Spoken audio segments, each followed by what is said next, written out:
Most people on this podcast probably have been tracking Taro. I think it is a very exciting thing. You know, I was really excited when Ryan Gentry was telling me about it last year. He was so excited about it, and immediately I was, because he's really good at explaining things from Lightning Labs. And then I've been hearing him. He was saying, well, we're going to have a binary. And you know what? They do have a binary, right? It's not vaporware. It's actually there. And what does it do?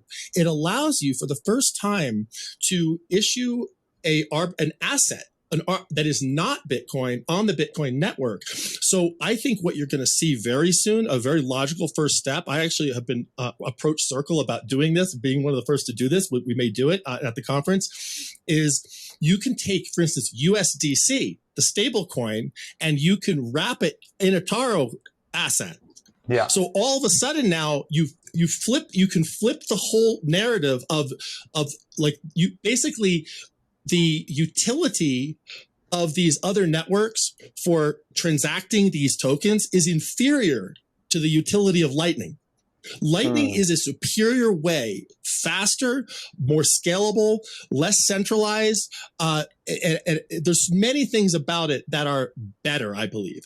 And money tends to gravitate almost certainly to the fastest means of transport as technology moves forward.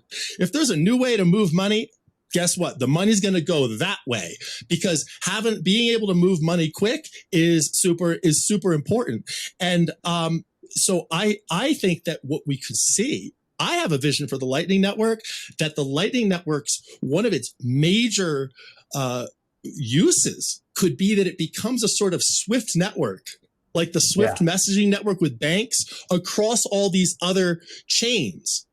And especially when you consider, you know, Lightning is not even technically a Bitcoin protocol. It's implemented on Bitcoin, but if you read the Lightning white paper, in the Lightning white paper, in the last page, it talks about use cases, the last section. And one of the use cases is interchain swaps, I forget exactly how it's phrased there, but it's interchain swaps. And they write about, Taj, and I forget the other guys that wrote about the submarine swaps and how it is possible to implement one half of a Lightning contract on a chain that is not Bitcoin.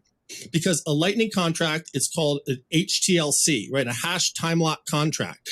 And it's possible to implement one end of the contract on another chain. It's actually been done and published at least twice. It was done in 2018 with Litecoin, and recently it was done by someone else. I think it's still up, lnswap.org, with Stacks.